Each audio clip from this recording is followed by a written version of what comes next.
नमस्कार, स्वागत है आप सभी का एनबी न्यूज पर और वक्त है राष्ट्र धर्म का।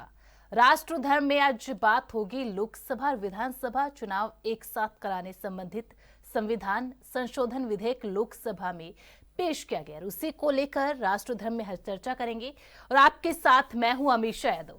तो राष्ट्र धर्म में आज जिस मुद्दे पर सबसे ज्यादा बहस की गई, सबसे ज्यादा प्रतिक्रिया आई, वो है 129वां संविधान संशोधन विधेयक 2024, जिसे एक राष्ट्र एक चुनाव विधेयक के रूप में जाना जाता है। इसे केंद्रीय कानून मंत्री अर्जुन राम मेघवाल ने पेश किया। विपक्ष इस विधेयक का विरोध कर रहा है। विपक्ष ने विधेयक को असंवैधानिक बताते हुए इसे वापस लेने की मांग की है। कांग्रेस सांसद गौरव गोगोई ने विधेयक का विरोध करते हुए कहा कि यह लोगों के वोट देने के अधिकार पर हमला है। चुनाव आयोग को इस विधेयक में बहुत ज्यादा अधिकार दिए गए हैं। संविधान में चुनाव आयोग को सिर्फ चुनाव कराने की व्यवस्था करने का ही प्रावधान किया गया है, लेकिन इस विधेयक में राष्ट्रपति के चुनाव आयोग से चुनाव को लेकर सलाह लेने का प्रावधान दिया गया है, जो संविधान के खिलाफ है। टीएमसी सांसद कल्याण बनर्जी ने विधेयक का विरोध करते हुए कहा, संविधान संशोधन के तहत चुनाव आयोग को काफी शक्तियां दी जा रही है, जिसके बाद राज्य सरकारें चुनाव आयोग के सामने कुछ नहीं रह जाएंगी। कल्याण बनर्जी ने कहा कि विधेयक संविधान के खिलाफ है। वहीं एआईएमआईएम नेता असदुद्दीन ओवैसी ने विधेयक का विरोध करते हुए कहा कि यह संविधान के आधारभूत ढांचे के खिलाफ है। यह विधेयक क्षेत्रीय पार्टी को खत्म कर देगा और इससे सिर्फ राष्ट्रीय पार्टियों को फायदा होगा। भारी हंगामे के बाद लोकसभा में बिल स्वीकार हो गया। बिल को पेश करने के पक्ष में 269 और विपक्ष में 198 मत पड़े। एक देश एक चुनाव के बिल के मुद्दे पर चर्चा करने के लिए हमारे साथ कुछ खास मेहमान भी जुड़ेंगे, जिनसे विस्तार से चर्चा करेंगे। लेकिन उससे पहले देख लेते हैं आज की तमाम प्रतिक्रियाएं। श्री अर्जुन राम मेघवाल जी। Thank you, Honorable Speaker, sir.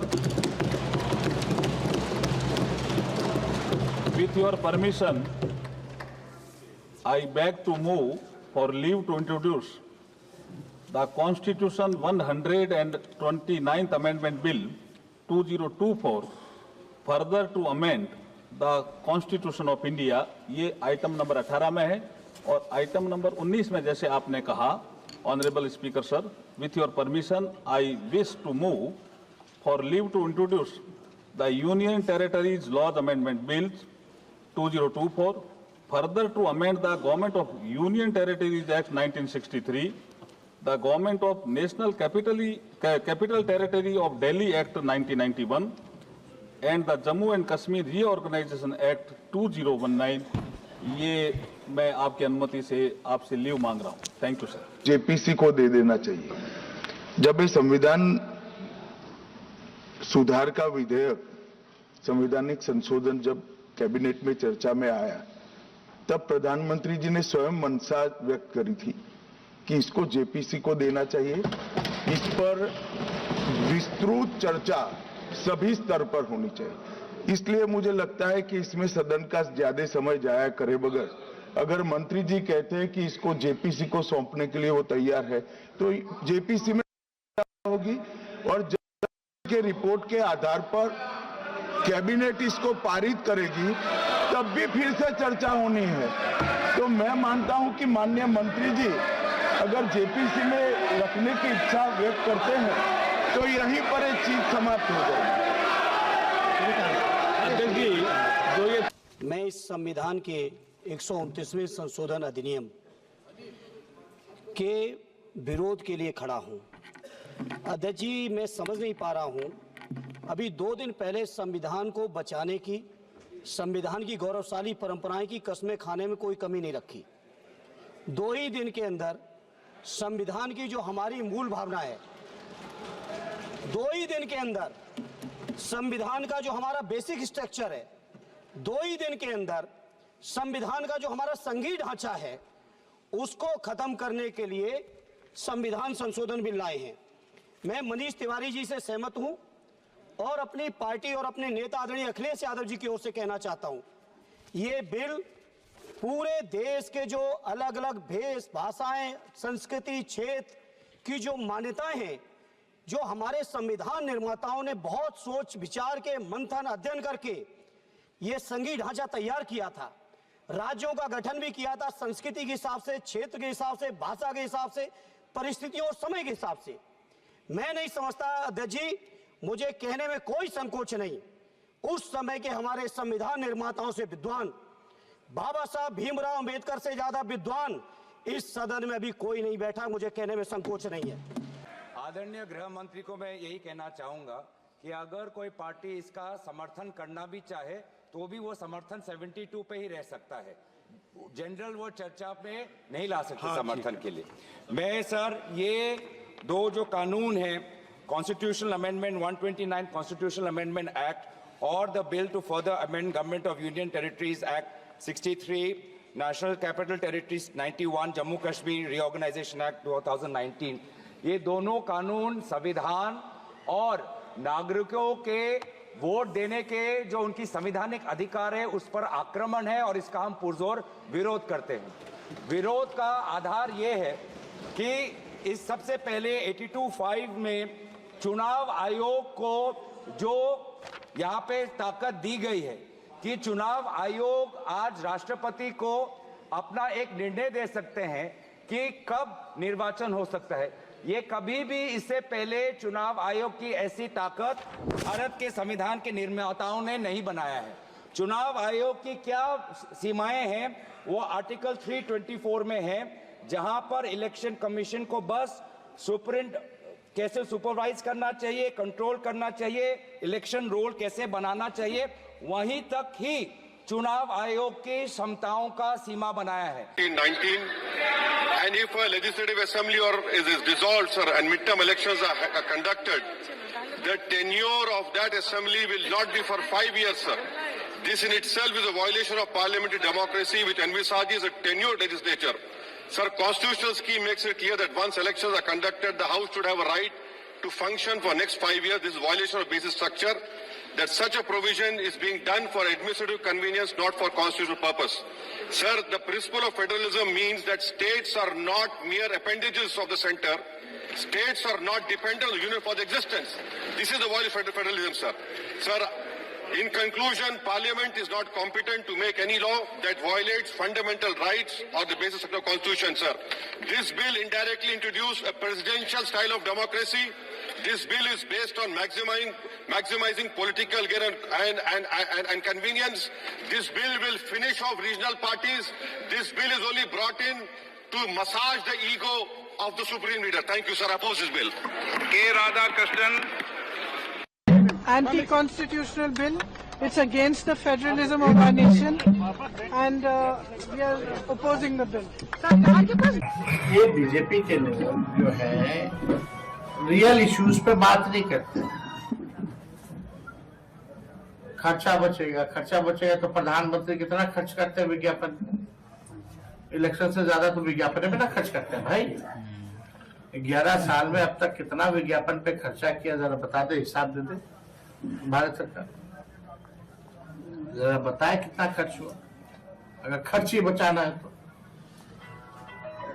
Bihar में जो समय एक बात नहीं करा सकता, 4-5 राज्यों का चुनाव एक साथ नहीं करा सकता, बिहार में एक फेज में चुनाव नहीं करा सकता, उससे क्या उम्मीद की जा सकती है कि वो 1 नेशन 1 इलेक्शन कराएगा?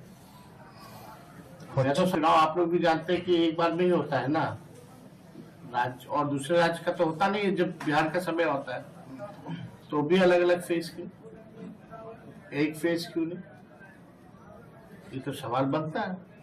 So how, this is what I want to know and understand कि how this is anti-constitutional, A, and ये फेडरलिज्म के खिलाफ कहाँ है, ये बात कम से कम कोई तो विपक्ष का साथी खड़ा होकर बताए। इतने दिन से सिर्फ ये लोग एक रट्टा मार के हर कोई बोले जा रहा है कि संघीय ढांचे के खिलाफ है, संघीय ढांचे के खिलाफ है, संघीय ढांचे के खिलाफ है। कैसे है ये संघीय ढांचे के खिलाफ, ये बताएं तो। कौन से संघीय ढांचे पर प्रहार हो रहा है अगर देश में एक साथ चुनाव हो रहे हैं?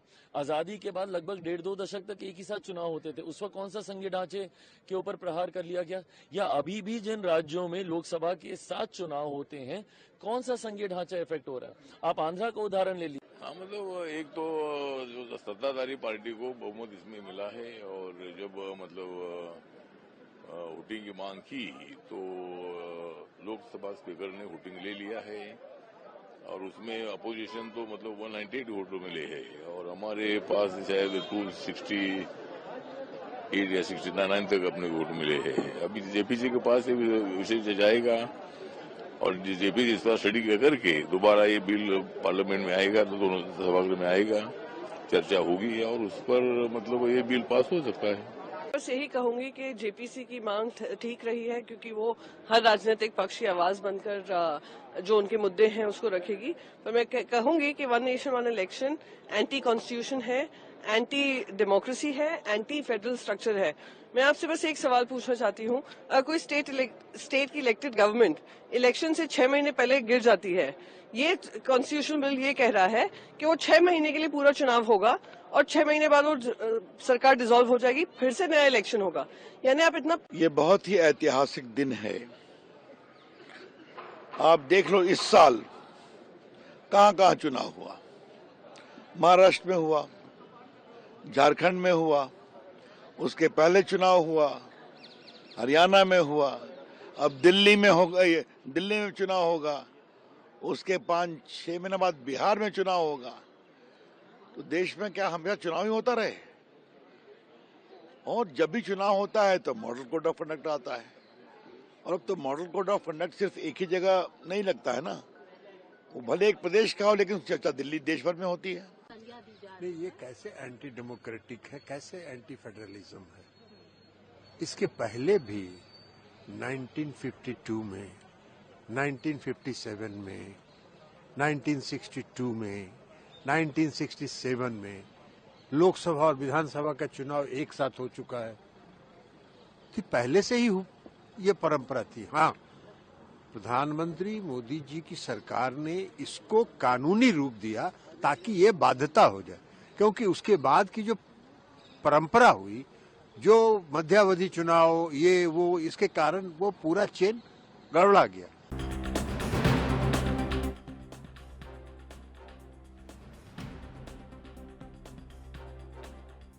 तो आज लोकसभा में one nation one election bill को पेश किया गया था, जिसमें सबसे पहले केंद्रीय कानून मंत्री अर्जुन राम मेघवाल ने जैसे ही इस बिल को लोकसभा के अंदर इंट्रोड्यूस किया, वैसे ही विपक्ष ने हंगामा शुरू कर दिया और लगातार कहने लगे कि इस बिल को वापस लिया जाए। इंट्रोड्यूस करने पर ही वोट डिवीजन की मांग यहां पर विपक्ष की ओर से की गई, जिसके बाद वोट डिवीजन हुआ। वोट डिवीजन के अंदर 269 जो मत पड़े थे वो इसके पक्ष में थे, जबकि 198 वोट इसके अगेंस्ट में पड़े थे। और उसके बाद एक बार फिर से केंद्रीय कानून मंत्री ने इस बिल को संविधान के अंदर पेश किया गया, जिसके बाद इसे जेपीसी के अंदर भेज दिया गया।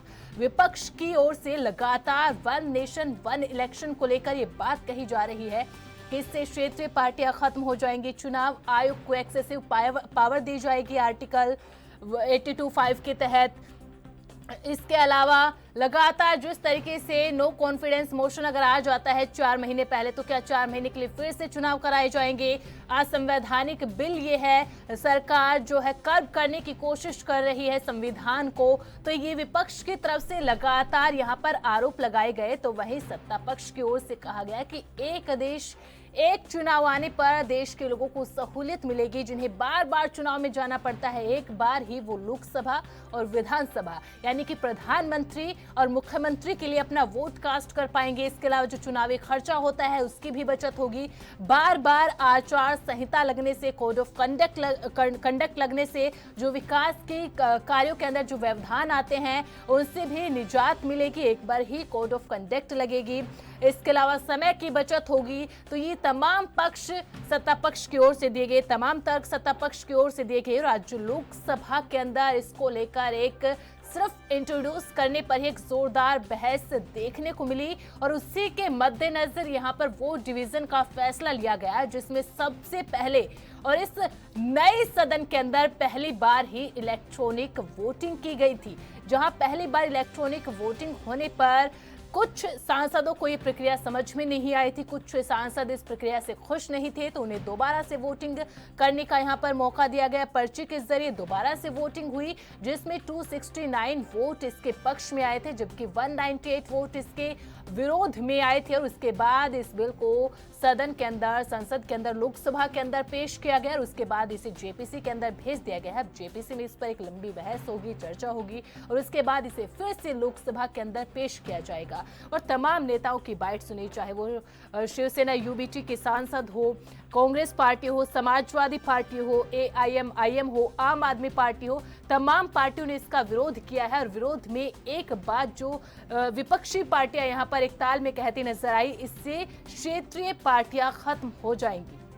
वहीं इसके पक्ष में जो पार्टियां थी, टीडीपी, जेडीयू, बीजेपी, बीएसपी, उन्होंने कहा कि एक देश एक चुनाव होने से देश हित में है, क्योंकि इससे समय की बचत होगी, पैसे की बचत होगी। इसके अलावा सरकारी मशीनरी जो all the time election mode पर रहती है, जिन्हें चुनाव के दौरान लगाया जाता है, उनको भी यहाँ पर सहूलियत मिलेगी, उनको भी एक बार ही लगाया जाएगा और बार बार सरकारी मशीनरी का, शिक्षकों का, सरकारी अधिकारियों का चुनाव के तहत ड्यूटी देना, बार बार यहाँ पर सरकारी कार्यों में भी व्यवधान आता है, सरकारी कार्य भी इससे रुक जाते हैं। तो ऐसे में सरकारी कार्य नहीं रुकेंगे। साथ ही साथ तक दिया गया कि बार बार जब कोड ऑफ कंडक्ट लगती है तो ऐसे में नई योजनाओं की घोषणाएं नहीं हो पाती है। तो जब एक बार ही कोड ऑफ कंडक्ट लगेगी तो इसके बाद तमाम जो नई योजनाएं उनकी घोषणा हो सकेगी और विकास कार्य निरंतर गति से चलते रहेंगे, यानी कि कंटिन्यूएशन ऑफ वर्क यहाँ पर होता रहेगा। और साथ ही साथ जो कोविंद कमेटी की ओर से 18,000 से ज्यादा पन्नों की रिपोर्ट यहाँ पर सौंपी गई है,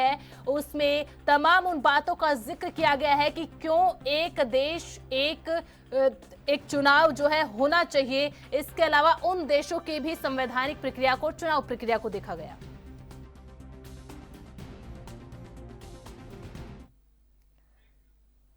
तो एक देश एक चुनाव पर बहस जारी है। विपक्ष और सत्ता पक्ष अपने अपने तर्क दे रहे हैं, अपने अपने प्रोस और कॉन्स बता रहे हैं और इन्हीं सब पर चर्चा करने के लिए हमारे साथ खास मेहमानों का पैनलिस्ट भी जुड़ चुका है। तो चलिए सबसे पहले इंट्रोड्यूस करवा देती हूं। बीजेपी प्रवक्ता डॉक्टर आविरल मलिक हमारे साथ जुड़ चुके हैं। शाकिर अली कांग्रेस नेता हमारे साथ जुड़े हुए हैं। डॉक्टर सुनील कौशिक वरिष्ठ पत्रकार हमारे साथ जुड़े हुए हैं। नवीन दुबे राजनीतिक विश्लेषक हमारे साथ जुड़े हैं। सबसे पहले तो आप सभी मेहमानों का बहुत बहुत स्वागत है एनबी न्यूज पर। सबसे पहले ओपनिंग रिमार्क मैं आप सभी से लूंगी, उसके बाद इस डिबेट को ओपन किया जाएगा। डॉक्टर आविरल जी, लगातार सत्ता पक्ष कह रही है चुनावी जो है खर्च होता है वो बचेगा, समय की बचत होगी, लेकिन विपक्ष तमाम वो तर्क दे रहा है जिससे कि एक देश एक चुनाव के विरोध में खड़ा हो जाए। जी नहीं, देखिए जहां तक बात है वन नेशन वन इलेक्शन की, तो विपक्ष को क्या समस्या है? अगर देशवासियों का पैसा बचता है बर्बाद होने से तो इन्हें क्या पीड़ा है, आखिर क्या समस्या है, इन्हें कम से कम स्पष्ट कर देना चाहिए। उसके साथ साथ कांग्रेस पार्टी के नेता के रूप में यहाँ मौजूद है, इन्हें स्पष्ट कर देना चाहिए, इस विषय को कम से कम क्लैरिफाई कर देना चाहिए जनता के मध्य में कि इन्हें क्या पीड़ा है। अगर देश ग्रो करता है, अगर विकास इस देश में हो जाता है तो इन्हें क्या समस्या है, आखिर क्या पीड़ा है, इन्हें इस बात को भी कम से कम जनता के मध्य में पब्लिक डोमेन में क्लैरिफाई कर देना चाहिए।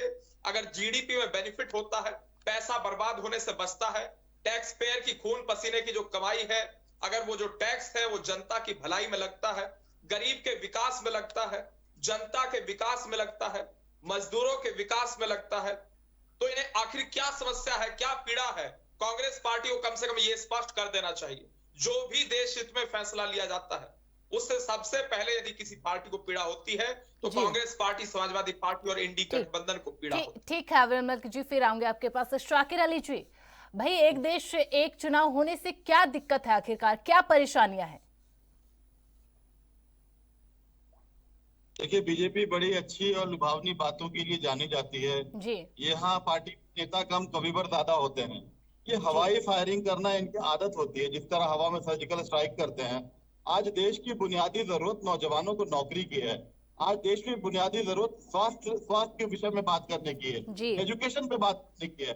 इन विषयों से भागने के लिए ये नए नए शगुफे को खुदाई में निकाल रहे हैं। जिस तरह देखिए संभल में खोद खोद के पता नहीं क्या कर रहे हैं। ये जात पात के जनक है, जात पात के लड़ा करके भारत की जो प्यारी सी भारत जो प्यारा सा हमारा देश है, इसे पूरी दुनिया मोहब्बत के नाम से जानती थी, आज इन्होंने नफरत का बीज बो करके पूरे दिशाओं में नफरत फैला दिया है। देखिए हाल 2 दिन पहले की बात है, विश्व विख्यात बहुत बड़े तबला वादक जाकिर हुसैन साहब को पहले तो नमन करना चाहूंगा मैं, जिनका देहांत हो गया।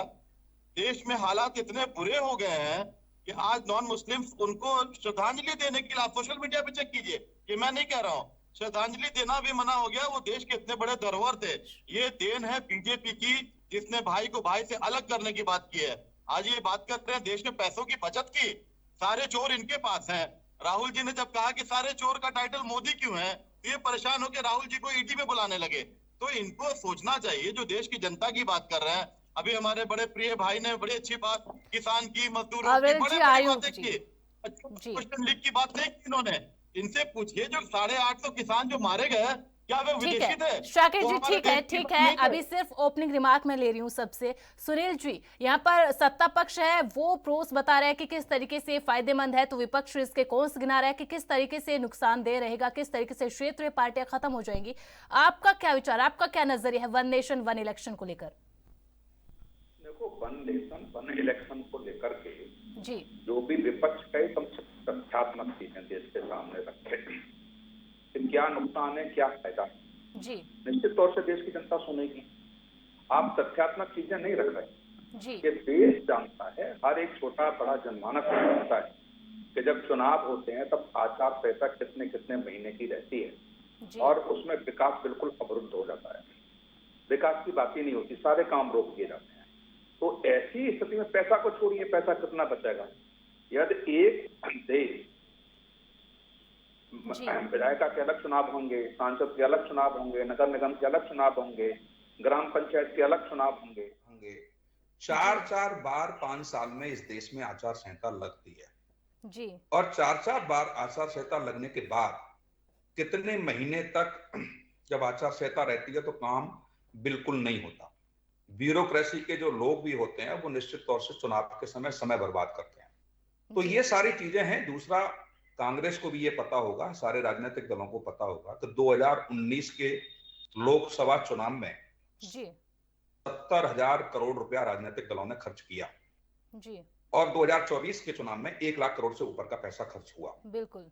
कहां से पैसा आता है, कौन खर्च करता है? विधानसभा के चुनाव तो छोड़ दीजिए आप, इतना पैसा चाहे आप पीछे के पर्दे से खर्च चाहे किसी तरीके से वो धन का उपयोग दुरुपयोग होता रहता है, ये सारे लोग जानते हैं। कम से कम इतना तो पैसा तो बचेगा, चाहे वो राजनीतिक दल चलाने के काम आए, चाहे अपने संसाधनों को जुटाने के लिए काम आए जो चंदा के रूप में आपको मिलता है। लेकिन बार बार चुनाव करके निश्चित तौर से पार्टियों की भी बर्बादी है धन की, देश की भी बर्बादी है धन की, और जो ब्यूरोक्रेसी जो चुनाव आचार संहिता के माध्यम से काम को अवरुद्ध करती है पूरे देश में, उसकी भी निश्चित तौर से बचत होगी। तो इन सब चीजों को लेकर के या कुछ ऐसे सुझाव विपक्ष के पास हों। आप देखिए, गोविंद जी की हजारों पन्ने की रिपोर्ट, सारे राजनीतिक दलों से विचार विमर्श किया गया। विरोध नहीं होता है कि आप विरोध कर रहे हैं, तथ्यात्मक चीजें आप रखें कि ये बंधु हैं, इस पर विपक्ष विरोध प्रकट करता है और इसमें सुधार की क्या गुंजाइश है। केवल आप ये नहीं कह सकते कि चुनाव नहीं होना चाहिए, और भी सारे मुद्दे हैं, और सारे मुद्दे हैं। उन मुद्दों का समाधान कहां से निकलेगा? यदि वो ब्यूरोक्रेसी के अफसर आचार संहिता का जो बार बार आचार संहिता लगती है, यदि उसके माध्यम से आप काम करेंगे तो क्या बेरोजगारी नहीं घटेगी? देश के विकास की बात नहीं होगी, पार्टियों के विकास की बात नहीं होगी। जो पीछे के पर्दे से जो काले धन का दुरुपयोग राजनीतिक दल करते हैं वो उसकी बचत की बात नहीं होगी। मुझे लगता है तमाम ऐसे मुद्दे हैं जिस पर सार्थक चर्चा होनी चाहिए, और उस सार्थक चर्चा में यदि विपक्ष ऐसे कुछ सवाल रखेगा तो निश्चित तौर से मुझे लगता है कि सरकार को उस पर विचार करना चाहिए। ठीक है सुनील जी। नवीन जी, आपकी क्या राय है, आपका क्या नजरिया वन नेशन वन इलेक्शन को लेकर? पहले तो मुझे आपका नाम नहीं बताया गया कि आपका नाम क्या है? अमीषा सर। अमीषा जी, देखिए ऐसा है कि मैंने अभी डॉक्टर सुनील जी को सुना जी। मेरा सबसे बड़ा सवाल ये है कि जो खर्चे की बात भाजपा के प्रवक्ता कह रहे थे जी, इसमें पैसा बचेगा, तो क्या रामनाथ कोविंद कमेटी ने कोई ऐसा ब्लूप्रिंट दिया है संसद के पटल पर अपनी रिपोर्ट में कि अभी तक इतना खर्चा होता आया है इन चुनावों में, अब इतना होगा? पहली चीज। दूसरी चीज, ये वन टाइम इन्वेस्टमेंट आपके पास आज की तारीख में अगर 150 मशीनों से चुनाव होता है तो वो आपको 450 चाहिए होंगी। अगर 15 लाख कर्मचारी इन्वॉल्व होते हैं तो 45 लाख चाहिए होंगे। दो बातें। तीसरी बात, आपने एग्जाम्पल दिया कि स्वीडन में, कनाडा में वन नेशन वन इलेक्शन है। भारतीय जनता पार्टी के इंटरनल एजेंडा में ये भी है कि रूस के अंदर कोई चुनाव प्रणाली नहीं है, चाइना में कोई चुनाव प्रणाली नहीं है, लाइफ टाइम वहां पे राष्ट्राध्यक्ष बन गए हैं। क्या उस प्रणाली पर आप देश को लेके जाना चाहते हैं? दूसरी चीज एक और आती है, 356 का दुरुपयोग कांग्रेस ने किया, खूब किया, राज्यों की सरकारें बर्खास्त की। आपने क्या किया? आपने उठा के विधायकों को तोड़ा, टूरिज्म कराया, महाराष्ट्र से गुवाहाटी, गोवा में हुआ, मध्य प्रदेश में हुआ, आपके राजस्थान में होते होते बचा, उसके बाद महाराष्ट्र में हुआ, कहाँ नहीं हुआ है? कर्नाटक में हुआ। तो ये प्रणाली किस तरीके से चलेगी? अब आप कहते हैं कि साहब ऐसा है कि अगर किसी विधानसभा का टेन्योर 2 साल बचा है या 2.5 साल 1.5 साल बचा है तो उसके लिए फिर चुनाव थोपेंगे आप? ये कौन सी प्रणाली हुई भाई? 1 नेशन 1 इलेक्शन में इस देश के राष्ट्र के लोगों का लाभ क्या है, मुझे तो समझ में अभी तक नहीं आया। खर्चा बचाने की जो बात कह रहे हैं वो तो आपका वीवीपैट और ईवीएम पे लंबा चौड़ा खर्चा होने वाला है। ये आपने क्या किया? देश को एक प्रयोगशाला बना के रख दिया। आपने नोटबंदी करी, क्या सफल हुई? देश की अर्थव्यवस्था नीचे चली गई। अब आपका हमारी जीडीपी इतनी है, हमारी ग्रोथ रेट इतनी है, कुछ नहीं है। देश की जनता से पूछिए, सीधा सीधा 18% जीएसटी का नुकसान गरीब मजदूर को भी हुआ है, बड़े आदमी को हुआ, और उद्योगपतियों का आप 18 लाख करोड़ रुपए माफ कर देते हैं झटके के अंदर। आम आदमी 50,000 रुपए का माफ नहीं होता है, किसान का 1 रुपया माफ नहीं होता है। भाषण आप लंबे लंबे दे रहे हैं। कौन सी प्रणाली पर आप देश को लेके जाना चाहते हैं? ये कौन सी विचारधारा, मुझे तो समझ में नहीं आ रहा है। ठीक है नवीन जी, सबसे बड़ी जी ठीक है नवीन जी, आपने जो सवाल पूछे हैं उनका जवाब आविरल जी से ले लेते हैं। आविरल जी, लेकिन उन्हें अभी जो नवीन जी ने उठाया कि अभी तक जो 18,000 पन्नों की जो रिपोर्ट रामनाथ कोविंद कमेटी ने सौंपी है उसमें कहीं नहीं बताया कि पैसों की बचत कैसे होगी। और अखिलेश यादव ने कहा है जब सरकार 1 नेशन 1 इलेक्शन करवाना ही चाहती थी तो 10 साल से तो सरकार में है, एनडीए गवर्नमेंट है, और इसके अलावा 2019 में पूर्ण बहुमत था बीजेपी के पास, तो तब क्यों नहीं करवाया? अगर इतनी ही जल्दी है तो अभी आप लोकसभा को भंग कीजिए और करवा लीजिए 1 नेशन 1 इलेक्शन। जी नहीं, देखिए मैंने तो देखा धर्मेंद्र यादव जी भी किस प्रकार से समाजवादी पार्टी के नेता इस मामले को, इस मुद्दे को मुस्लिम विरोधी कहना चाह रहे थे और मुस्लिम विरोधी ठहरा रहे थे। तो मुस्लिम विरोधी होने का सवाल कहां से पैदा हो जाता है 1 नेशन 1 इलेक्शन में? ये इनकी अपनी सोच हो सकती है, अपनी मानसिकता हो सकती है, और जिस प्रकार की विचारधारा को ये प्रमोट कर रहे हैं, जनता के मध्य में रख रहे हैं, तो निश्चित रूप से वोट के माध्यम से जनता जवाब देती रही है और भविष्य में भी देगी। अब बात आती है कांग्रेस के नेता शाकिर जी यहाँ मौजूद। शाकिर जी ने जिस प्रकार से मोदी जी का अपमान करने का प्रयास किया, या फिर इन्होंने एक प्रकार से मोदी सरनेम के संबंध की बात की। इन्होंने कहा कि जितने मोदी सरनेम के लोग हैं, तो इस प्रकार के बयान को रिपीट करना, इस प्रकार के बयानबाजी करना, ये बहुत दुखद है, निंदनीय है। इस प्रकार की बयानबाजी कम से कम इन्हें नहीं करनी चाहिए, यह शोभनीय है। और उसके साथ साथ जहां तक विषय राहुल गांधी जी का, तो राहुल गांधी जी के संबंध में भारतीय जनता पार्टी का नेता, कोई भी नेता कोई अपमानजनक शब्द का प्रयोग न करता है, न कभी किया है। लेकिन वो किस प्रकार के शब्दों का चयन करते हैं, किस प्रकार के शब्दों का प्रयोग वो इस देश के प्रधानमंत्री के लिए करते हैं, वो भी जग जाहिर है और जनता देख रही है। और जहां तक विषय भारतीय जनता पार्टी का, गरीबों का भला हो, पीड़ितों का भला हो, शोषित वर्ग का भला हो, दलित वर्ग का विकास हो, देश का विकास हो, इंफ्रास्ट्रक्चरल डेवलपमेंट हो, रूरल डेवलपमेंट हो, अर्बन डेवलपमेंट हो, हेल्थ सेक्टर में परिवर्तन आए, एजुकेशन सेक्टर में डेवलपमेंट हो, ये देश शिक्षित बने, स्वस्थ बने, स्वच्छ बने। जी मेरी आवाज आ रही है आप तक? जी बिल्कुल आविरल जी। जी नहीं, इस आधार पर भारतीय जनता पार्टी चलती है कि इस देश का विकास हो, विश्व गुरु भारत का निर्माण हो, ठीक है आविरल जी, वो सारी चीजें ठीक है। 1 नेशन 1 इलेक्शन पर आ जाता है। 2/3 मेजोरिटी आपको चाहिए होगी लोकसभा में भी और राज्यसभा में भी, तो 2/3 मेजोरिटी तो आपके पास नहीं है। ऐसे में तो आपको विपक्ष के सांसदों की भी जरूरत पड़ेगी, और विपक्ष के सांसदों को तो आपने कॉन्फिडेंस में, अपने विश्वास में लिया ही नहीं है। जिस तरीके से आज विरोध देखने को मिला, तो कैसे होगा ये? नहीं देखिए, इसमें सत्ता पक्ष और विपक्ष का सवाल ही पैदा नहीं होता है, इसमें जनहित का सवाल है। अगर ये जनहित के पक्ष में इस प्रकार का विषय रखना चाहते हैं तो रखें। जनता निश्चित रूप से चुनाव के दरमियान, चुनाव के दौरान मुंहतोड़ जवाब वोट की चोट करके इन्हें नहीं देगी, और पूर्व में भी दिया है। अगर इनका यही रवैया रहेगा जनहित के प्रति, गरीबों के हित के प्रति अगर इनका यही रवैया रहेगा, तो ये बहुत निंदनीय है, बहुत दुखद है, और जनता निश्चित रूप से जवाब देगी। और जहां तक विषय 1 नेशन 1 इलेक्शन का, तो वन नेशन वन इलेक्शन के माध्यम से किस प्रकार से डेवलपमेंट होगा, वन नेशन वन इलेक्शन के माध्यम से किस प्रकार से देश की जनता का पैसा बचेगा। जो पुलिस प्रशासन लगता है चुनाव कराने के लिए, वो पुलिस प्रशासन जनता की सेवा में लगेगा, जनता के हित में निरंतर कार्य करेगा। तो उस संबंध में अगर इस प्रकार के विचार रख रहे हैं, इस प्रकार की इनकी विचारधारा है, ये जनता विरोधी लोग हैं, ये जनता के खिलाफ अपनी राय रखते हैं, तो ये रखें, इसमें स्वतंत्र हैं। और उसके साथ साथ जहां तक विषय है भारत के संविधान का, ये संविधान का अपमान करने वाले लोग हैं और ये बात करते हैं लोकतंत्र की। आखिर किस आधार पर ये लोकतंत्र पर भाषण देते हैं? यही कांग्रेस के लोग जिन्होंने इस देश में इमरजेंसी लगाई, यही कांग्रेस के लोग जो भ्रष्टाचार को ठीक, बढ़ावा हाविर देते मलिक हैं। जी, आपने जो भी क्वेश्चन पूछा है शाकिर जी उसका जवाब देना चाहते हैं। ठीक, हाविर जी, शाकिर जी बोलिए आप।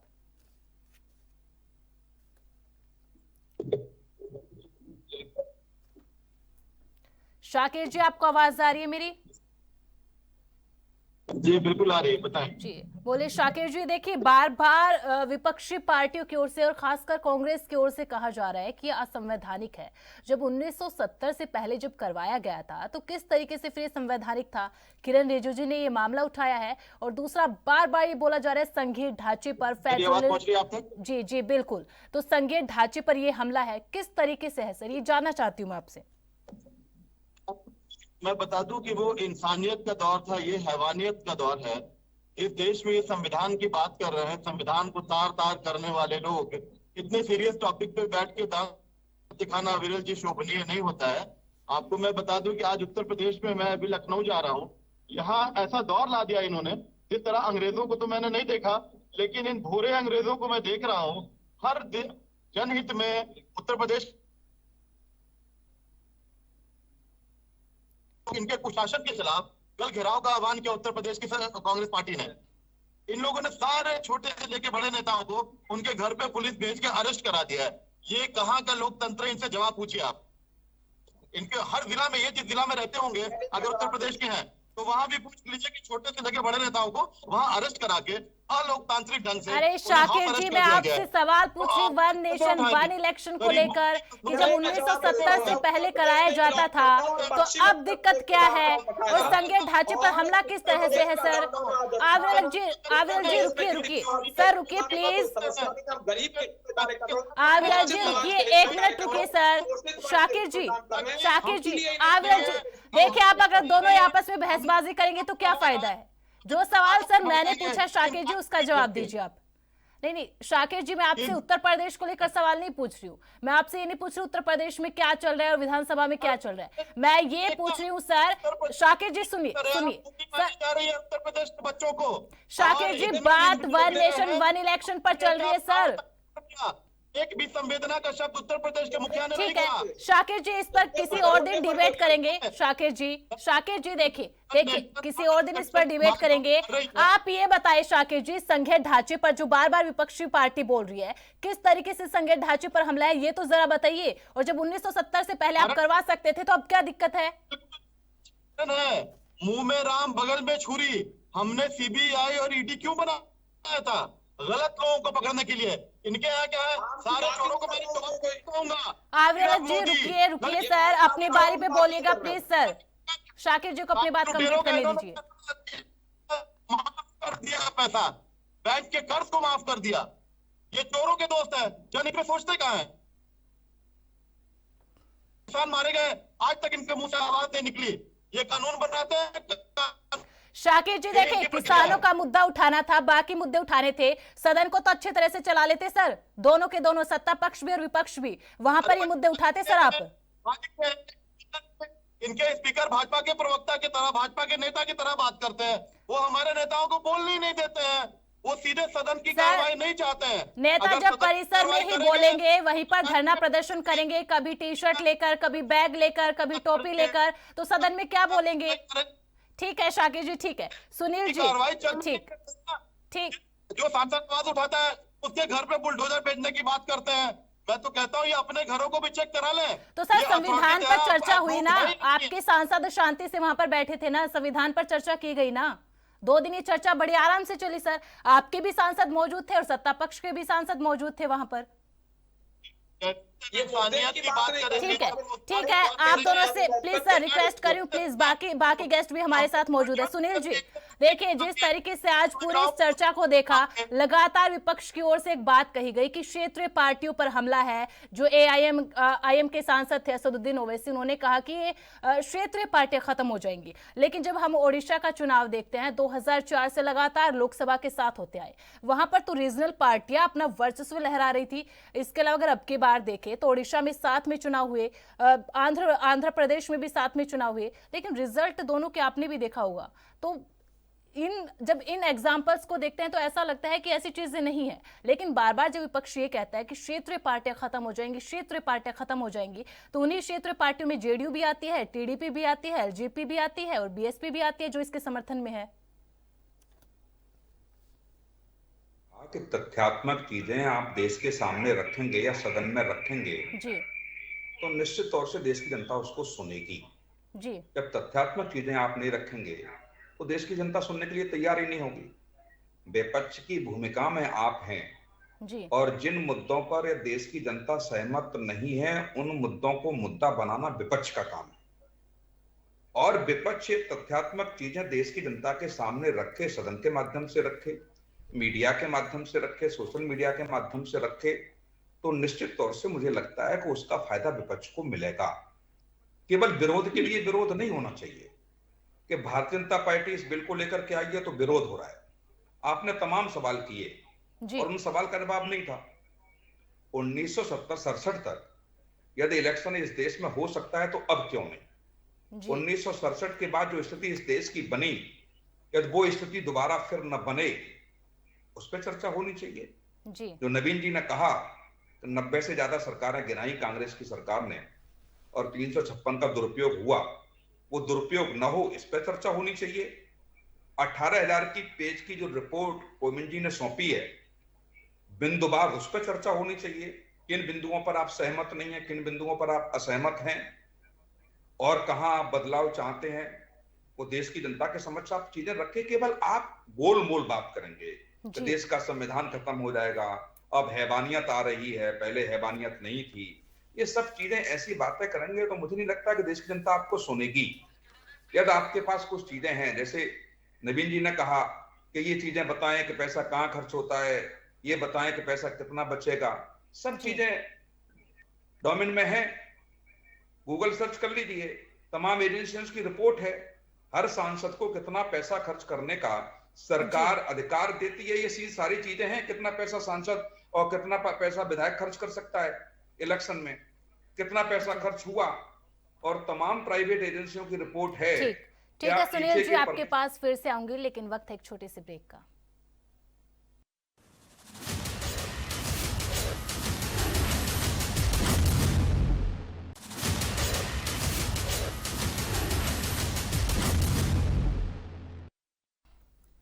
ब्रेक के बाद एक बार फिर से आप सभी का स्वागत है। राष्ट्र धर्म में आज चर्चा कर रहे हैं वन नेशन वन इलेक्शन को लेकर। चूंकि आज लोकसभा में बिल पेश किया गया और सबसे पहले इंट्रोड्यूस करने के वक्त ही वोट डिवीजन यहां पर करवाया गया और वोट डिवीजन के बाद इसको लोकसभा में पेश किया गया, लेकिन उसके बाद JPC में भेजा गया, वहां पर चर्चा होगी।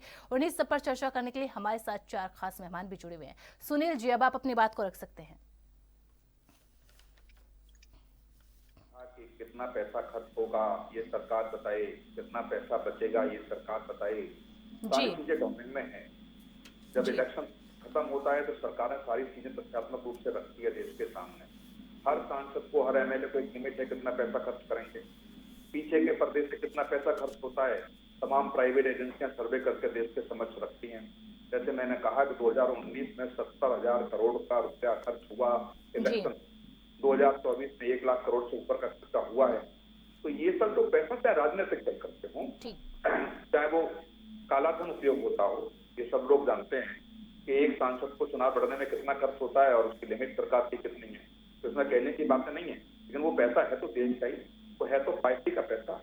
पार्टी को चाहे वो फंड के रूप में मिलता हो, चाहे चंदे के रूप में मिलता हो, चाहे सहयोगी के रूप में मिलता हो, लेकिन पैसा तो वो खर्च होता ही है। दूसरा, ब्यूरोक्रेसी के जो अफसर हैं जितनी एनर्जी वो खर्च करते हैं, उसका भी तो कम मुझे लगता है कि देश के विकास में जब वो इस चीजों को रखती है, जो एनर्जी उनकी है वहाँ पॉजिटिवली देश के विकास के लिए खर्च करेंगे तो अच्छी बात होगी। लेकिन बस मेरा कहने का मतलब है तथ्यात्मक चीजें कुछ हैं। पहले तो 18,000 पन्ने की रिपोर्ट आप क्रमबद्ध तरीके से पढ़िए और पढ़ने के बाद किन तथ्यों पर आपको आपत्ति है। गोलमोल बात नहीं कि संविधान खत्म हो रहा है, ये हो जाएगा, वो हो जाएगा, इसका क्या मतलब है। एक एक चीज का निस्तारण उस कमेटी की रिपोर्ट ने दिया है कि ऐसी परिस्थितियां पैदा होंगी तो सरकार को ये अधिकार होगा, वैसी परिस्थितियां पैदा होंगी तो सरकार को ये अधिकार होगा। एक एक चीज यदि उस रिपोर्ट में आप पढ़ेंगे तो हर रिपोर्ट का जवाब आपको मिलेगा। ठीक है लेकिन सुनील, मुझे लगता है कि बिल्कुल सुनील जी, आपने जो सवाल यहाँ पर नवीन जी ने पूछा था कि ये तो बताना चाहिए था कि किस तरीके से जो है पैसे की बचत होगी, समय की बचत होगी, उसका जवाब आपने दिया। नवीन जी देखिए, सुनील जी ने एक बात बिल्कुल ठीक कही कि अगर विपक्ष को ऐसा लगता है कि ये देश हित में ये फैसला नहीं है, देश हित में ये बिल नहीं है, तो अपने तर्क उस तरीके से गिनाए ना कि ये संवैधानिक ढांचे पर ये हमला है, संविधान पर हमला है, उसकी जो मूलभूत संरचना है, स्वरूप है, उसके साथ ये खिलवाड़ किया जा रहा है। तमाम चीजें आप यहाँ पर गिनवा रहे हैं, लेकिन वो तर्क तो दीजिए जिससे ये आप जनता को कन्वेंस कर सके कि हाँ भाई ये देश हित में नहीं है। मैं बड़े 2-3 महत्वपूर्ण पॉइंट बोल रहा हूँ आपके सामने, एएनबी के दर्शक भी इसको समझ पाएंगे। बहुत सामान्य सी बात करूंगा। 18,000 पन्नों की रिपोर्ट आई है। संविधान में कितने पन्ने हैं पहले तो सुनील जी ये बता दीजिए। इतनी बड़ी रिपोर्ट, 18,000 पेजेस, एक पेज पे कितने शब्द हैं जरा ये बता दीजिए, पहली चीज। दूसरी चीज, जिस देश के अंदर अभी हालिया चुनाव कैसे हुए हैं, हरियाणा का चुनाव, महाराष्ट्र का चुनाव, जम्मू कश्मीर का चुनाव, ये 3 चुनाव ड्यू थे, चौथा झारखंड का था। क्या किया आपने? हरियाणा, जम्मू कश्मीर। उसके बाद चुनाव आयोग कहता था हमारे पास इतनी मैन पावर नहीं है, इतनी ईवीएम नहीं है, इतनी कैपेसिटी नहीं है कि हम सारे राज्यों गिने मुझे 5-6 राज्यों के चुनाव होने थे। नवीन जी माफ कीजिएगा, नवीन जी माफ सुनिए, आपके ही सवाल पर सर एक काउंटर सवाल मैं पूछ रही हूँ। आपने चुनाव आयोग का जिक्र किया कि चुनाव आयोग ने कहा कि हमारे पास जो है प्रॉपर अमाउंट में ईवीएम नहीं है, एक साथ नहीं करा सकते। सर उसी चुनाव आयोग ने शायद, सर सुनिए, उसी चुनाव आयोग ने शायद ये भी कहा था कि अगर सरकार चाहे और अगर इस तरीके का बिल आता है या फिर इस तरीके का कानून बन जाता है, हम तो तैयार है करवाने के लिए। सर इन्हीं लोकसभा चुनाव की बात है सर। नहीं, मैं वही तो पूछ रहा हूँ। आप लोकसभा चुनाव और विधानसभा चुनाव जब एक साथ पूरे देश में कराएंगे, कितनी ईवीएम कैपेसिटी है आपके पास में? अभी आपको राजस्थान में चुनाव कराना होता है तो उत्तर प्रदेश से ईवीएम मंगाते हैं आप, महाराष्ट्र में चुनाव कराना होता है आसाम से ईवीएम मंगाते हैं आप। कैसे कर लेंगे? चुनाव आयोग बताए ना कि हमारे पास इंफ्रास्ट्रक्चर नवीन जी आपके सवाल का जवाब देना चाहते हैं सर, काउंटर देना चाहते हैं सुनील जी। नवीन जी उसके लिए क्रमबद्ध तरीके से होगा ना, ये तो हो नहीं है अगला चुनाव। एक मिनट अब मैं उसका आ रहा हूँ। प्रायोरिटीज सुन लीजिए सुनील जी, सुन लीजिए, मैं समझ ली आपकी बात। प्रायोरिटी क्या देश की यही है? रुपया डॉलर के सामने औंधे मुंह पड़ा है, आपका इंडस्ट्रियल इंफ्रास्ट्रक्चर धराशायी हो गया है, युवा बेरोजगार है, नशे की गिरफ्त में जा रहा है, आप उस पर बिल नहीं ला रहे हैं। आप बिल किस पर ला रहे हैं? आप बिल किस पर ला रहे हैं? चुनाव के ऊपर ला रहे हैं। चुनाव इतना महत्वपूर्ण विषय नहीं है आज की तारीख में। ये देश 75 साल से चलता आया है, आगे भी चल जाएगा 10 साल। और ये बिल आज जो आप पारित भी करेंगे तब भी अगले 10 साल इम्प्लीमेंट नहीं होगा। मतलब क्या रह गया? मतलब क्या रह गया? केवल ध्यान भटकाना जनता का, और क्या भाई? ठीक है नवीन जी, मुझे बताइए इम्प्लीमेंटेशन कब से होगा इस बिल का? ठीक है नवीन जी, आपने जो तमाम सवाल उठाए, सुनील जी 1 मिनट में रह रहे हैं, वरिष्ठ अधिवक्ता हैं। अरे भैया राज्यों के चुनाव एक साथ 6 राज्यों में करा नहीं पा रहे हो। 1 नेशन 1 इलेक्शन के 2-2 चुनाव एक साथ, हम कह रहे हैं लोकसभा और विधानसभा आप एक साथ नहीं करा पाएंगे। हैसियत नहीं है आपकी, बातें करते हैं बड़ी बड़ी, आपकी इकोनॉमी धराशायी हो गई। नवीन जी प्लीज सर, आपने जो आप क्वेश्चन उठाए हैं उनका जवाब सुन लीजिए। सर जो आपने सवाल किए हैं उनका जवाब भी सुन लीजिए। जी सुनील जी 1 मिनट में अपनी बात कंप्लीट कीजिएगा, फिर आवरेल जी और शाकिर जी आपके पास आऊंगी। देखो ये सब चीजें मुद्दे तो हो सकते हैं। सबसे ज्यादा बड़ी कार्रवाई ड्रग्स के खिलाफ विगत दिनों में भारत सरकार ने की। 35वीं सबसे अर्थव्यवस्था इसी सरकार ने की। अब बिल्कुल चुटकी बजाते ही सब कुछ हो जाएगा, चुटकी बजाते ही नहीं होगा ना। यदि महिला बिल आया तो महिला बिल के लिए भी क्रमबद्ध तरीके से समय सरकार ने दिया कि महिला बिल ठीक। अब आप कहें कि चुटकी बजाते ही कोई डमरू तो है नहीं। ठीक है सुनील जी, चुटकी ठीक बजाते ही ठीक सब सही हो जाएंगी। ठीक है। यदि 10 साल का जी, समय जी। रखा है 2034 का चुनाव एक साथ कराने के लिए भारत सरकार ने इस बिल में लाया, तो 10 वर्ष आपके पास हैं। 10 वर्ष में वो चीजें की जाएंगी पूरी। ठीक है। अब आप कहेंगे कि सब ईवीएम कहां से आएगी?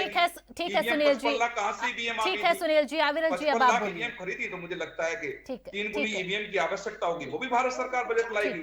ठीक है सुनील लेकिन जी, ये नहीं कह सकते कि वो समस्या है। ठीक है सुनील जी, ठीक है आविरल जी। जी नहीं, देखिए जहां तक विषय है आदरणीय नवीन जी का, नवीन जी विद्वान व्यक्ति हैं, पढ़े लिखे व्यक्ति हैं, वरिष्ठ अधिवक्ता भी हैं, तो नवीन जी को तो मालूम है सब कुछ, लेकिन वो क्या कह रहे हैं उनकी अपनी राय हो सकती है, वो स्वतंत्र है राय देने के लिए।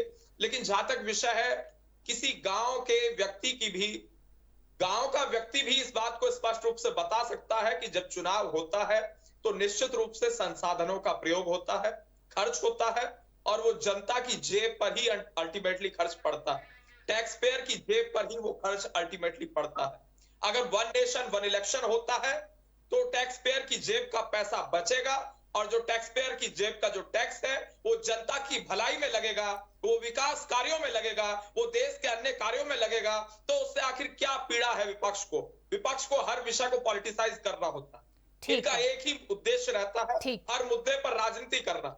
और उसके साथ साथ शाकिर जी यहाँ मौजूद हैं, इन्होंने तमाम सारे मुद्दों पर बात कर ली, लेकिन ये वन नेशन वन इलेक्शन के विषय पर बोलना नहीं चाहते हैं, ना इसकी खूबी पर बोलना चाहते हैं, ना इससे क्या समस्या है उस पर बोलना चाहते हैं, इनका इस पर क्या स्टैंड है उस पर कुछ अपना भाषण नहीं देना चाहते हैं। बहुत सा इन्होंने भाषण दे दिया, लंबा चौड़ा, इधर से उधर। ठीक है आविरल जी, ठीक है आविरल जी, शाकिर जी आपके सारे सवालों का जवाब देंगे। अब तो वन नेशन वन इलेक्शन पर बोलेंगे ही, लेकिन इस छोटे से ब्रेक के बाद।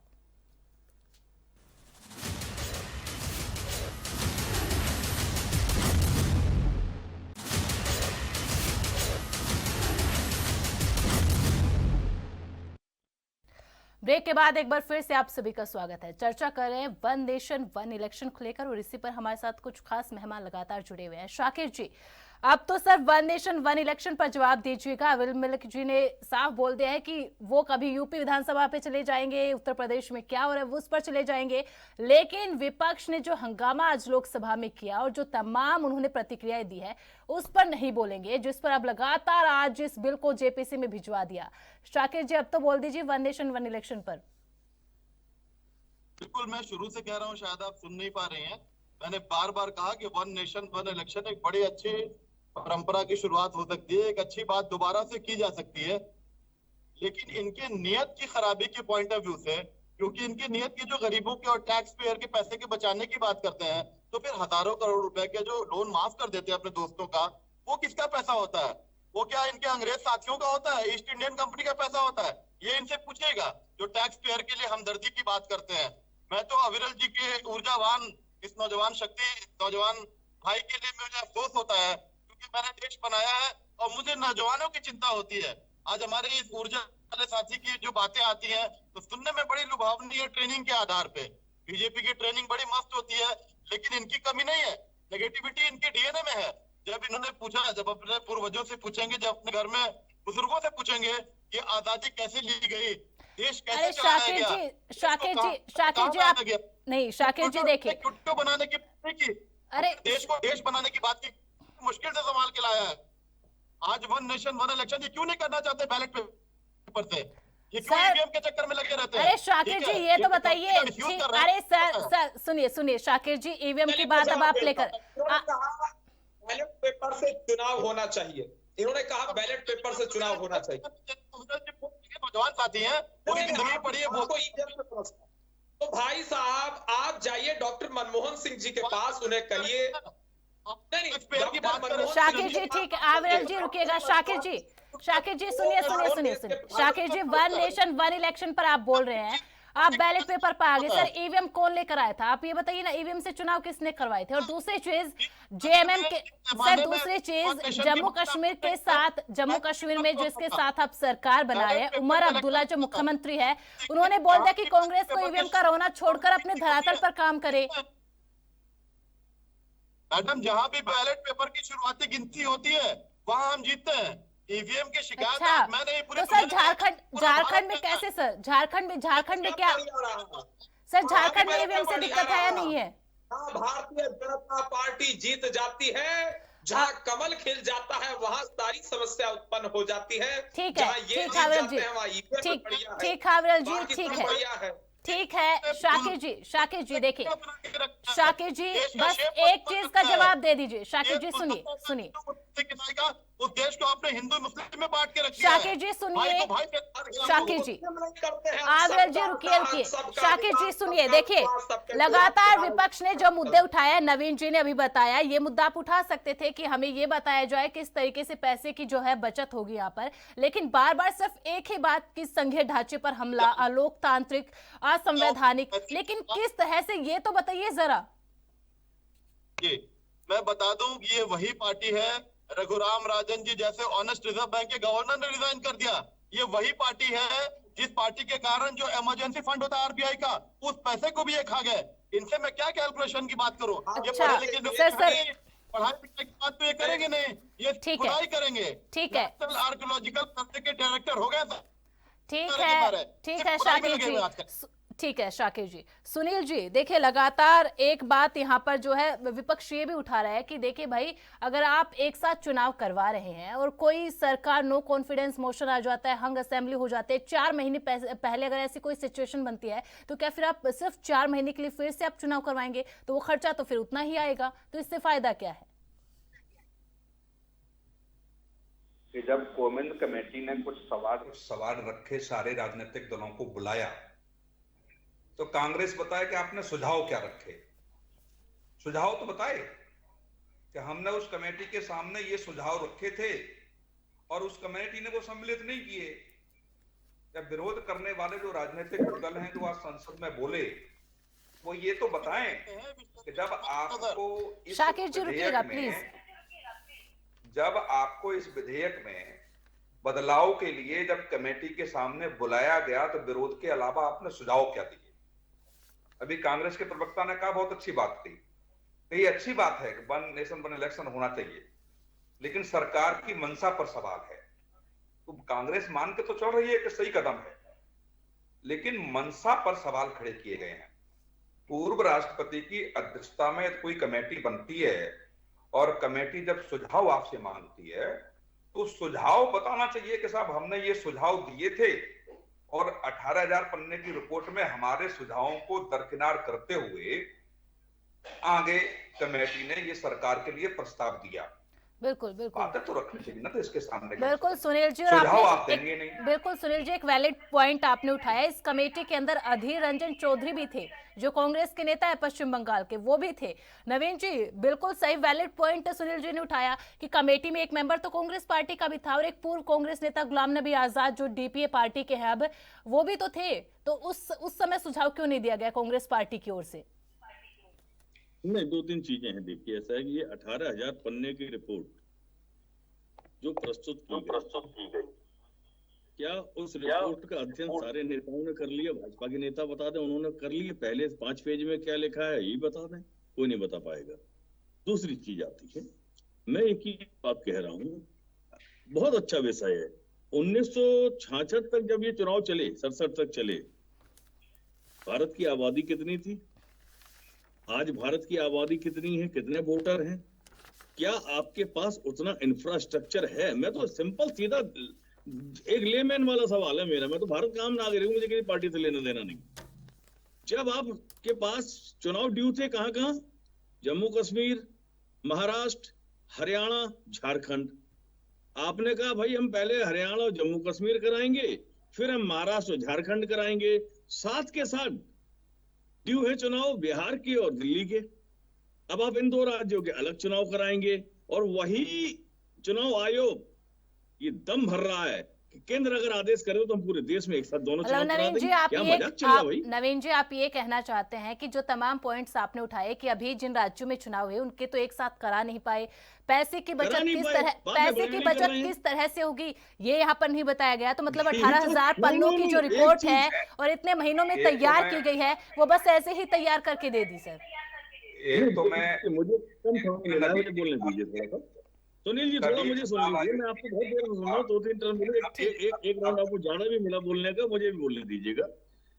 मेरा एक सिंपल सा सवाल है एएनबी के दर्शकों के लिए कि भैया ये बताइए, क्या देश की priority one nation one election होनी चाहिए आज, जब उस दौर में हम विश्व में भुखमरी में किस स्थान पर हैं, महंगाई में किस स्थान पर हैं और बेरोजगारी में किस स्थान पर हैं, इंफ्रास्ट्रक्चर में किस स्थान पर है?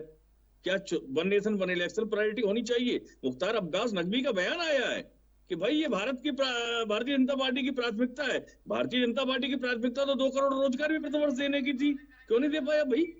ठीक, आप तो हर 2022 में किसानों का आय दोगुनी करने वाले थे, वो भी प्रायोरिटी थी, वो सब ठीक है नवीन जी, ठीक है नवीन जी, माफ कीजिएगा, समय बस इतना ही था। बहुत बहुत शुक्रिया आप चारों मेहमानों का हमारे साथ जुड़ने के लिए और इस मुद्दे पर चर्चा करने के लिए। राष्ट्र धर्म में मेरे साथ फिलहाल इतना ही, कल होगी किसी और मुद्दे पर मुलाकात। मुझे दीजिए इजाजत, आप बने रहे एएनबी न्यूज के साथ। नमस्कार।